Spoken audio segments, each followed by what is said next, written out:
what do you think? Are Arsenal like clear favorites now? Obviously, they've No, always been clear favorites. no, Ah, no.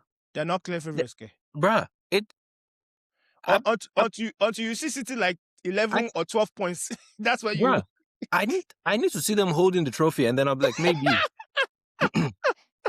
Nah, So not until the last day of the season where you know bruh. Because okay, who is Arsenal's top goal scorer right now? own goal. Did you see that they had to petition Oh, the Madueke one, Abby. that is no longer an own goal, that it now counts for them. I'm like, I get you're doing that, but who is their top scorer in Prem? Has to be Moreno, I think. Moreno has No, to be it's Gyökeres Oh, really? with 6. Fernandez has more goals than him. Yeah, with 6. Fernandez that doesn't even back goals, he has more goals than him. He has 6. Damn. One ahead of Gakpo. Wow. One ahead of Gakpo. Yes, Well, exactly. One ahead of Gakpo. wow. Yeah. So that's I can't. You still can't give them you can't give them that they're the favorite yet until you see them actually finish it. Bruh, because look at what they've been saying. Oh, that last year was the worst title. This thing, like, bruh, you're on 53 points now, 14 matches left. So ideally, like the most you can get out of those 14 is what, 42 more points. Yeah. So are you saying this is a 95 point team? Obviously not. I don't see. I still see. Abi? I still see 1 or 2 more draws in Arsenal's games. I don't see them losing a lot of games because I looked at a lot of the games that they have left.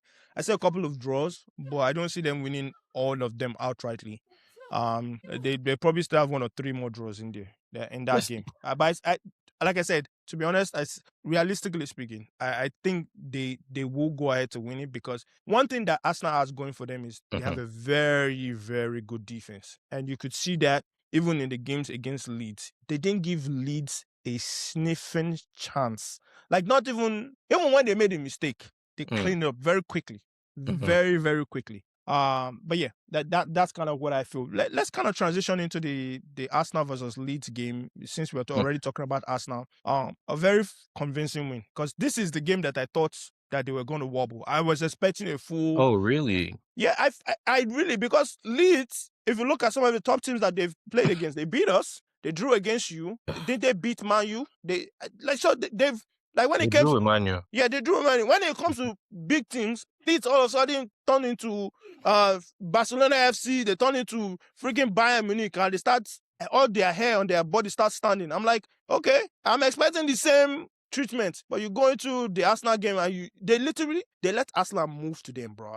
Arsenal just basically said, this is your stadium, but for today we own it. That's literally what they did in that game. They said we own it. And Saka being injured coming off of the warm-up, I was like, man, maybe this is going to be a 1-1 kind of game because Madueke is not going to. But credit to Madueke, man, that guy came in, he did his thing.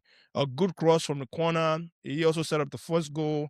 Gyökeres scored. But honestly, man, that guy is so jammy. Did you see the one-on-one that he missed? He missed the one-on-one. He missed the one-on-one. He man literally threw on goal. He was so slow.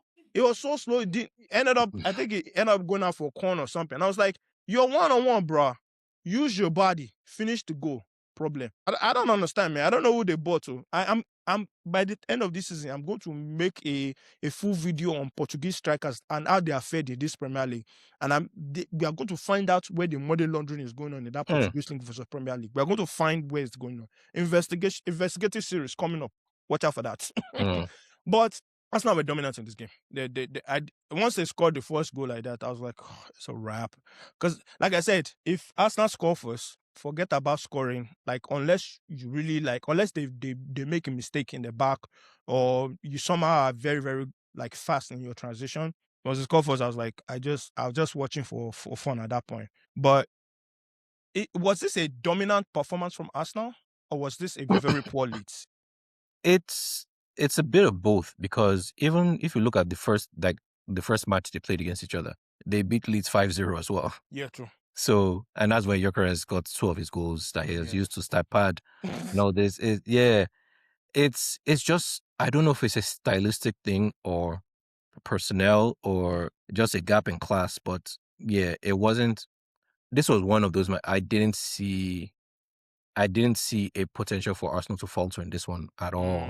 I didn't see it because they didn't even need to get out of second gear for this match. It was too comfortable for them. It was, I mean, whether it was set pieces and corners and own goals or whatever, it's like they just stuck to their formula. They didn't have to try anything new. They didn't have to be adventurous. And it's so it's like, it was typical. And this is what makes the Liverpool matches against Leeds so annoying.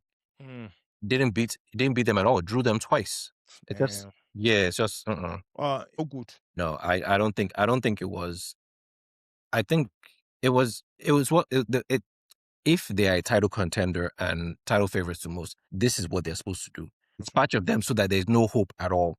Let's put it to bed early and knock the ball around in your own 18. Yeah, that's how it's supposed to be, and it's what they did. All right, so we already talked about whether or not we feel like they're going to be title contenders for you until you see them lift that cup. Me, I've already considered because I've seen City. As this City, this is not the City that can come unless Pep goes into a shrine, or he goes. Let me not say shrine. Unless he goes to church and go and ask for some holy water, some special holy water, and sprinkles on these players because when they are defending, they can't even keep a clean sheet. Yeah, Get beat by Bodo Glimt. Now you are getting beat by you are drawing to Tottenham. What next? How low can you go, Pep Guardiola? How low can you really go? Me, I don't subscribe. I'm disappointed in Pep. But anyway, kudos to the Arsenal fans. Arsenal fans are living large this weekend because honestly speaking, even them, they started to doubt. Arsenal fans don't lie. They were wobbling. They started doubting. They were already wobbling. They were wobbling. They were like, hey, please, I don't want us to lose against Leeds. Because if they drew that game, the Banter FC was going to be back again. But they managed to survive. Let's move on to Chelsea. Chelsea game. Let me tell you something. I was watching that match and I saw 2-0 and I was contemplating between turning off the TV or just doing a reaction video even before the match finished. Wow. I was not even going to wait. I was like, if it's 17 minutes and we have not scored a single goal, I'm going to start my reaction video right now and I will upload it before it finishes because I'm like, I'm not here for this. I'm watching the match. First of the lineup already got me triggered because I saw Garnacho Gittins. I said, Lord, there's no actual winger on the pitch. We just have roadrunners running on these wings. So there's nobody to actually play intellectual ball with Kopama. And they stuck Kopama between a bunch of players that, one, a striker that does not know how to be a striker. He wants to be a wrestler. We're calling him Brock Delap. Brock Delap is out here fighting people, badging people, but doesn't actually go for the ball. The one thing he's supposed to be striking, which is the ball, he refuses to do that. He wants to fight people, and he wants to fight them after they have kicked the ball away. Now that's when he wants to go and elbow them. So that one, and then I will save my banter for Garnacho later. If you go and watch my reaction, if you want to see my full reaction about how I feel about Garnacho, if you want to see how I truly feel, watch my match reaction. Then they have Garnacho and Gittins. Gittins ends up going injured probably like the first half of the game. But honestly speaking, that first half was pathetic. It was from the pit of hell. That performance, when I saw it, I was like, man, you made too many. And this is one of the problems. I'm like I said, that's why I said as a Chelsea fan, I'm not fooled. You cannot fool me. The wins are good, but there's still too much tinkering. There are too many cooks in the kitchen and that backroom stuff. Because how can you explain to me that Joao Pedro finishes a game coming out of the Champions League, banks 2 goals, is getting a good run of form, is actually scoring, but you go ahead and bench him for Delap, who is cold, still hasn't found his identity in this team yet. And then you start him against a West Ham team that you know that are going to sit low block. All they'll do is low block and then counter FC. That's all they're going to do. Because they also are in a relegation fight. And then when I saw it, I was just like, man, I can't, man. It's a Saturday. This was supposed to be a stroll in the park where we bang in 3 goals. They probably score 1 because I know sometimes we have trouble keeping clean sheets.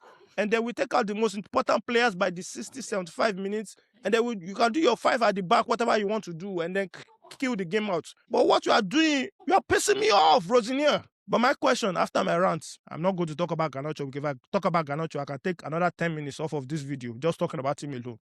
But my question is this, we have seen this comeback now twice from Liam Rosinier. Is this a tactical genius or is this just stroke of luck? Like at one point, we have to call it what is it? It looks like luck, but at the same time, people are going to be like, well, you tactically aware, you understand what's doing, and put people out. But I want to get your take. You are not a Chelsea fan. You can give me an unbiased. I'll give you a short answer. Okay. Look at what Liverpool did at the beginning of the season. So take with that what you will. Liverpool were living dangerously. We're living on the edge. Everything. It was the last kick of the game. All that championship mentality. And then look at how that went downhill very quickly. So if that's the life you want to live, go ahead. But let me ask you this: how does this compare to the Carrick situation? Do you see him as a long-term fix, like you see with Carrick, or? I think he is more of a long-term fix because the way they hired him, they didn't even bring him as an interim. They brought him up. They gave him a 6-year contract. And to be honest, yeah, given all the dubious connections and their obsession of continuing to chase young talent and not finding proven actual experienced player, this is the only coach that they can get away with it. They are not going to bring Enrique out here and then be giving Enrique some 16-year-old, 20-year-old guy from Rennes that we don't know. He has not actually featured for the first team yet, but they are calling him prospect, and they are willing to spend almost 60 million pounds or 50 million pounds on him. We're going to come back. Get him. I pray you guys get him so Liverpool doesn't get him. I don't understand. If you look, they have already bought Sa. I don't know. His name is Sa. Last name is Sa. I can't remember his first name. They sent him out to Strasbourg for loan. They brought this guy Anselmino. They loaned him to Dortmund. They carried him from Dortmund, cutted him back, recalled him. Then now sent him to Strasbourg. And now they want to get this guy again from Rennes, Jacket, for almost 60 million. Like I said, going back to the question that you asked me, I think they want to keep him here permanently because they want to continue the stupid experiment that is not successful. It has not been successful to me at all because I still see there's some good crops out of the players that they call talents. The Estavios, your Kopama, who else can I call again? Enzo Fernandez is teetering the line of sometimes maybe good, sometimes maybe you know what. But he is okay. Caicedo. But even if you look at the people like Caicedo, Kopama, these were people that were bought before those sporting directors arrived. If I look at the actual crop of players that this sporting director has given us, Madueke, Jackson, all these people, they are not in the club. We have loaned them out or sold them. So I feel like they're still going to continue to feed because this manager is the only manager that can take the rubbish and he will take the garbage and he will call it sunshine. So for that reason, I think they will keep him.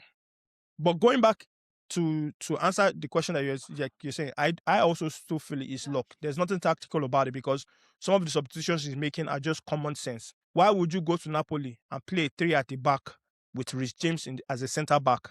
Makes no sense. The goals that came in were as a result of Reece James being not somebody who has played that position enough, not knowing when to squeeze in, collapse, cut off the ball, and not understanding his positional awareness. When has he played center back before? But a game that is a must win for us, you end up putting him as a center back. Then I go into the West Ham game. Brother, I understand you want to rest some people, but can you not rest them after they've actually given you performances? Can you not continue to fuel their confidence up? Because I can tell you for a fact that comeback 3-2 that you see is a once in a blue moon kind of performance. You don't get that in every game. So even when it's like, oh, are you going to try and win? It's like, no, I just have to win. If I win, these people are happy. If I don't win, I can be gone anytime. And since you understand that, for the sake of your security in this job, when we play Arsenal in the midweek, start people in their right position. No nonsense experiments. If he wants to be well with you, brother, don't let me swear for you. If he wants to be well with you, just play people in their right position. Play the starters. Cucurella left back, Reece James right back. None of this adverting. Don't avert. Your destiny can be averted though. If you don't take time, your destiny can just avert and invert at the same time. So please, just play people in their right position. Because that match, when I saw the 2-2, I was like, I think they're going to go for it. They're going to go for it. And that's the one thing, when we go back to crediting, talking about the coach, that's the one thing I would see as a big difference between him and Maresca. When we went 2-0 down, as our first half, after the first half was over, he had already had the substitution where he'd be warming up.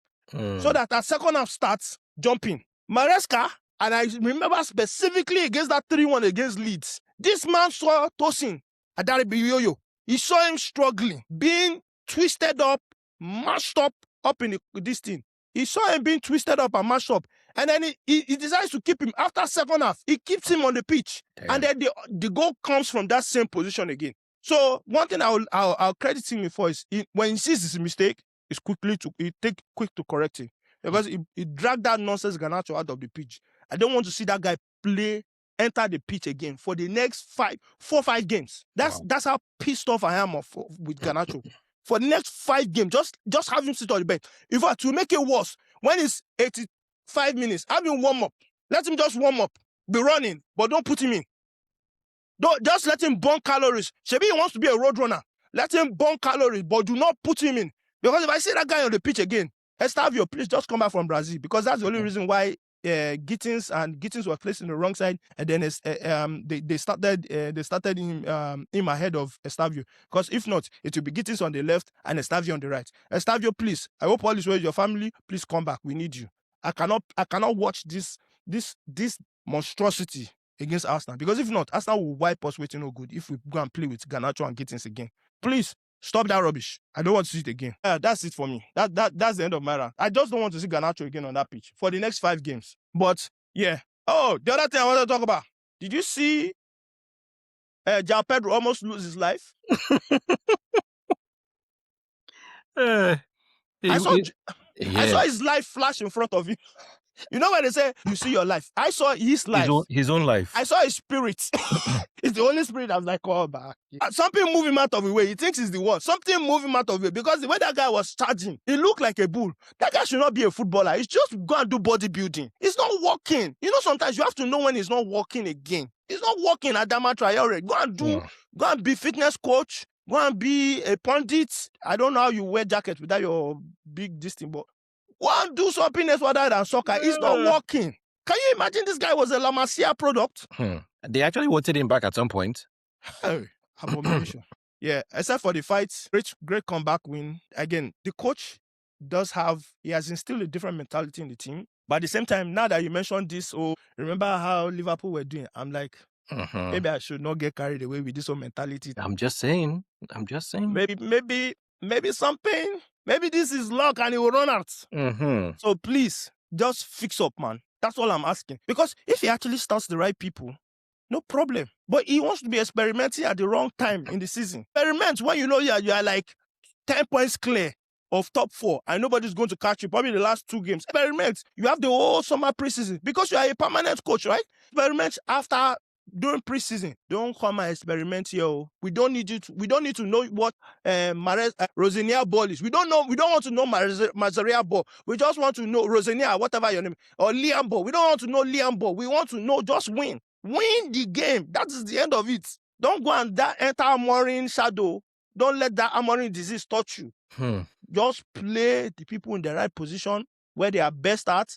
Later on, you cannot start teaching them new skills and new attributes. You can be doing FIFA career mode for them, but not here, please. I beg of you. Anyway, let's move on to my fellow top 4 contender. Because it's between me, you, and Man U. The way we are dragging this 4th position here, that's the most interesting part, that the title race. Because this 4th position, 3rd position is the most interesting part. Forget all this title race talk. It's between us, Man U and Liverpool, that we are battling at it. That's the most exciting part of this league, to be honest. Because we are just, when Chelsea wins, you go up. Liverpool wins, you go up. Depending on who plays first. Liverpool dominant performance at Anfield. If you want to watch Toju's review, guys, go to his page, go check it out. But I want to ask, has this convinced you?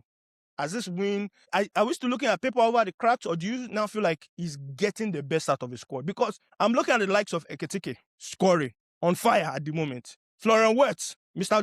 007. Nobody shouting 007 anymore. They are all quiet. Salah looks to be at peace. There's no more civil war. They have settled their differences. Gakpo is still Gakpo. Take with that what you will. But the team seems to be clicking. So is everything good? Or do you still have one eye open? Before I get to that, there's some breaking news. Apparently, Liverpool has agreed a deal to sign Jacket for the summer. As we are speaking. As we're speaking, yeah. They are signing for 2026. Yeah, for summer 2026, yeah. Thank God, it's good. It's Yeah. one I less prospect academy that I need to be worrying about. Again, this is Liverpool signing.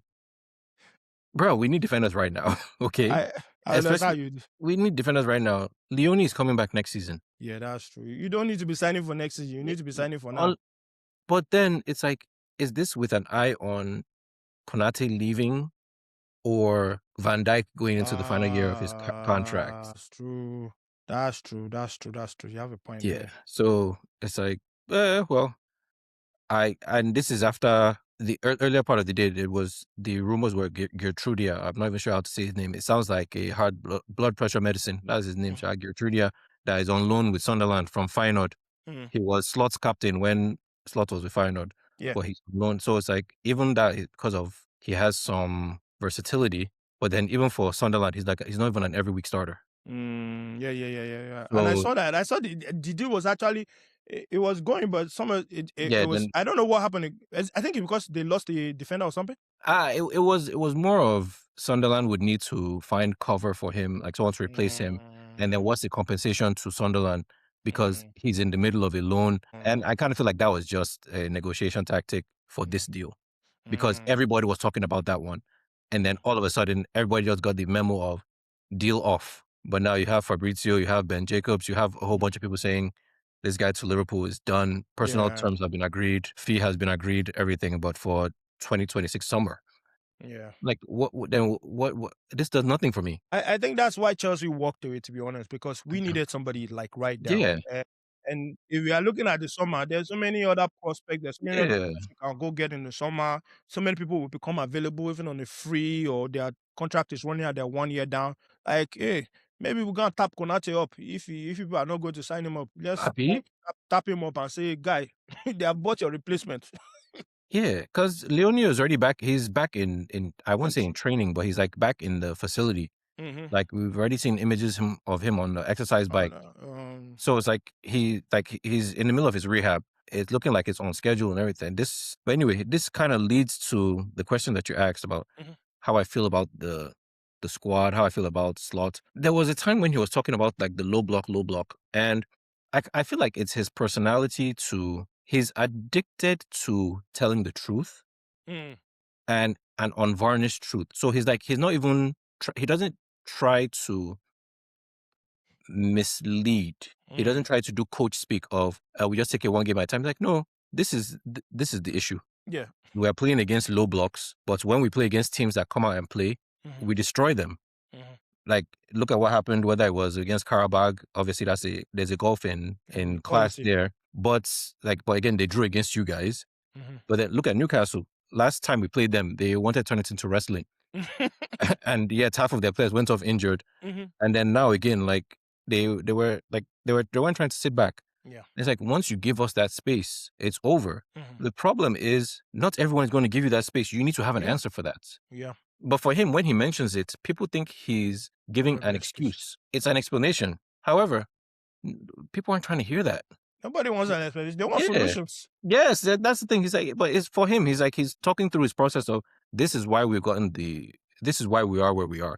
Mhm. You're like, yeah, we get that that's the question you're answering, but that's not what we really want to hear. Mm. To an extent, I feel like I don't want to say people are being played out of position, but I feel like the balance of the team has always been, it's always put us at a disadvantage because it's like when you had Salah, Gakpo, and Isak up front, for instance, Mhm. that was a forward line that didn't press at all. Yeah. So all you needed to do was one pass, and you had gotten past three of our players. Mm. So now automatically you have an numbers advantage when you're pressing, like attacking us. Yeah. So that's even against a team that's not like low block. Mhm. So it's like even trying to get that balance right, trying to figure out where we are. Now it just seems like we know where the focus is. Mm. The focus is no longer Salah. Yeah. It's get the ball to Wirtz and then Yeah. he'll Go if he crazy. decides to get it to Salah, sure. But it's not a matter of gets it to Salah and then he decides. Mm. Like the fulcrum of the team has shifted. Mm. And that's something that needed to happen. And it's something that that Wirtz himself had to show that he was capable of doing. because it's not something that you can just give to somebody. Yeah, you have Because to. you have to show that you're capable. Like, not only are you capable of doing it, you're capable of taking it, you're capable of demanding it. And then his combination with Ekitike is ruthless. It's like on Bluetooth right now, bro. Y- It's literally they just sync. They Yeah, just sync right now. and I can't even imagine what it's like, because Ekitike is what, 23 years old, and he's older than Wirtz. That's crazy. Think about that for a second. Yeah, Like, yeah. Versus like 22, right? 22, yeah. He's 22. So Bro, that's just crazy. just figuring out, like, this is what our squad, like the potential of our squad, and then you now have Soboslai playing at right back Mm. because of our injury, like our Yeah. injury problems at right Yeah, back. that energy in the midfield, man. If you can just get it back, man. Yeah, but look at what he did against Newcastle. It was amazing against Newcastle. Barely any threat from their left. Mm. So I mean, I would say it's a kind of result that calms everybody down. It's a kind of result that shows, okay, well, this is like everybody played well. Yeah. That's the type of result it was. Although the first 35 minutes were not good. We're not good at all. Yeah, because they And scored first, right? yeah, they scored first, and it was Anthony Gordon, but it was sort of like too many touches in the box. Like, the ball bounced around. It went off of a Liverpool player before they set up the goal. So it's like, I get it, but you should be able to clear lines faster than that. You should be able. But other than that, it really was a good performance for everybody, because everybody played up to their, like, at least to their averages. And because of the squad we have, like, that's supposed to be a good thing. Like, if everyone just plays up to their averages, you're supposed to coast. It's when everyone is firing on all cylinders that then you now get your 6-0s, your 7-0s, things like that. Yeah. But I think for the most part, it's just Gakpo, man. And he had a good performance, I would say, because normally he doesn't offer anything defensively, doesn't press, doesn't clear the ball. This game, he didn't offer anything attacking wise, but defensively, which is weird to say, he pressed. There were a number of crosses that he was the one that cleared. He was one that headed it out. He was one pressing the winger. He did well in that aspect. Yeah. Well, what we need is, if Ekitike is to play as a center forward, we need a speedy winger. Now, when Isak comes back, it should be Ekitike on the left wing. Okay. The thing is, once you do that, who do you have coming off the bench? Yeah, that's true. Because now is that something you're basically you do? sacrificing your so be it the striker that's supposed to come in for Isak, because with Isak's injury record, you definitely lose somebody that you can call on to when he definitely goes down. So yeah. And Ekitike even went off with a little knock again. Ugh. So, but then it wasn't anything too serious. But it was. He's the last person that we can afford to have get injured. But Mhm. do you think Slot still keeps his job post the energy? Because as of last week or 2 weeks ago, people were saying, Including me. yeah, including you. Including me. Thank you for your services after this season. In fact, even some people, I think you were saying, look, for your own mental health. Yeah, I remember. Yes. For your mental health, please just leave.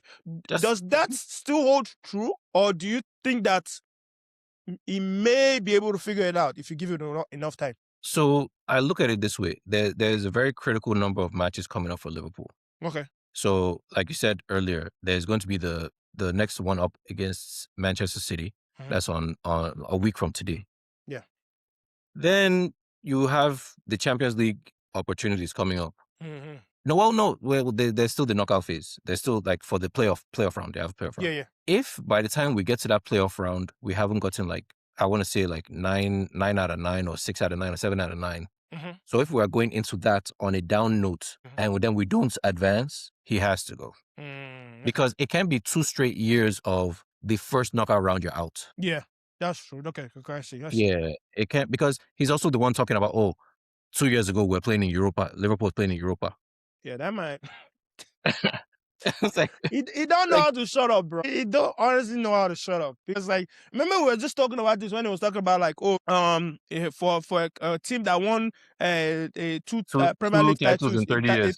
30 years. We're just talking about that not long ago, and then he comes up with this, like you said. I think sometimes he says the truth, but it affects him, and he end up hurting himself. Yeah. So, Yeah. so your let's see. We'll wait and see. That's kind of where you are right now. Yeah, because up to this Newcastle match, Liverpool hadn't won a Premier League match all year. So that was our first Premier League win of 2026.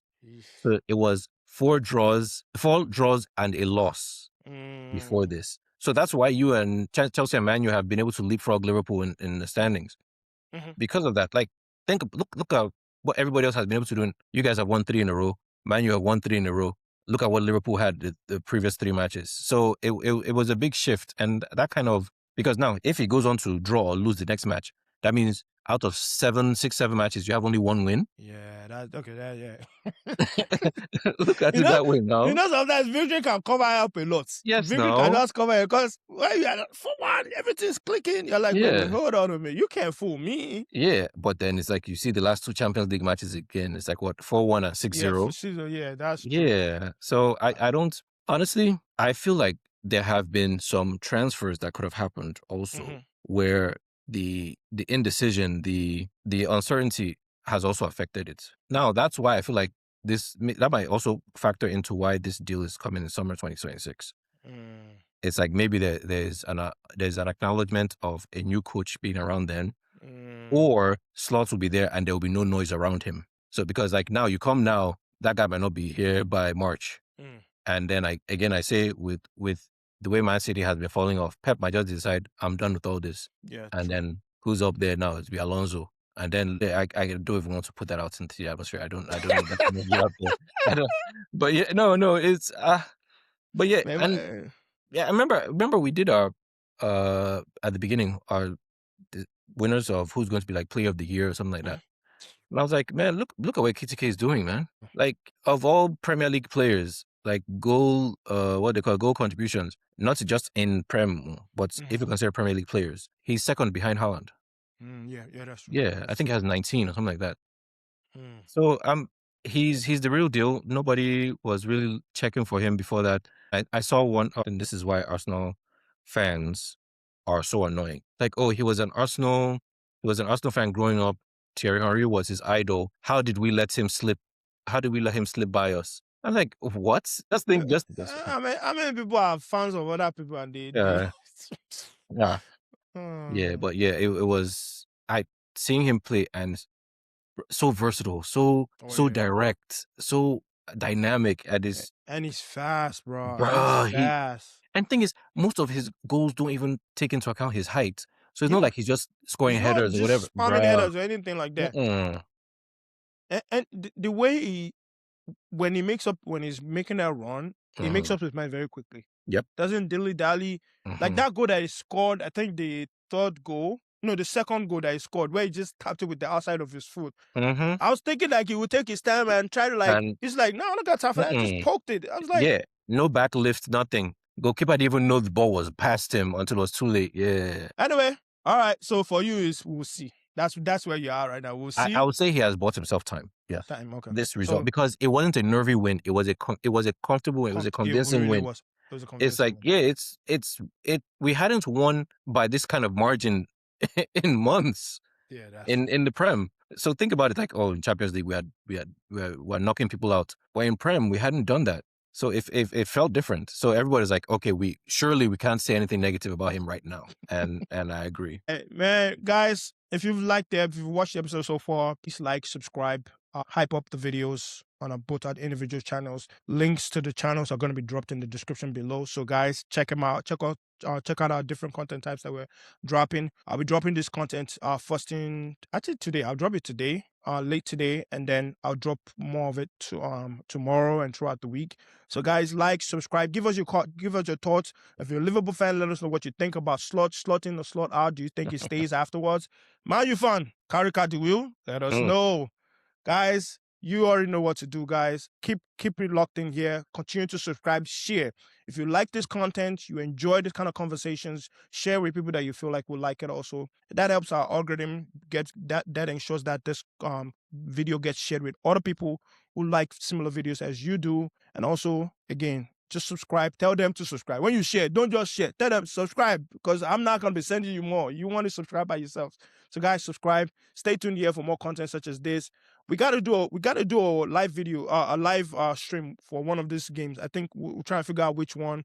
I think I'm looking at the Man U game in April. We're going to probably gonna try and do a live stream. I'm already talking with the Man U fan. We'll bring them in. Hopefully Chelsea becomes victorious that day. We'll try and figure out some live streams that we can do. So definitely watch out for that. You got something for us? Yeah. So I like a lot of the content has been like sports and just like random news related stuff lately. But I have like something new that's coming this week. It's very exciting. It's been in the works for months. Wow. And it's not something that we've done before, and it's in line with like Black History Month and our Black movie stuff, and it's something that I really can't wait for everyone to get a piece of. So just be on the lookout for that. It's coming this week. All right, guys, you already heard that. Turn on your notification bell so nobody got to be telling you when it's coming out. You don't got to tell you what day. Just turn on your notification bell. It will show up on your devices, whether you're using your laptop, using your phone. It's going to pop up. So, guys, you know what to do, guys. Let's show love. Let's continue to encourage ourselves. Thank you, guys. We're going to 100 subscribers soon. So, please continue to like, subscribe. Let's get to 100. And then from 100 to 400 to 500 to 1,000. Hey, let's keep the movement going, guys. Thank you guys for staying tuned, and we'll see you again next time on our weekend match reaction. Peace out, guys.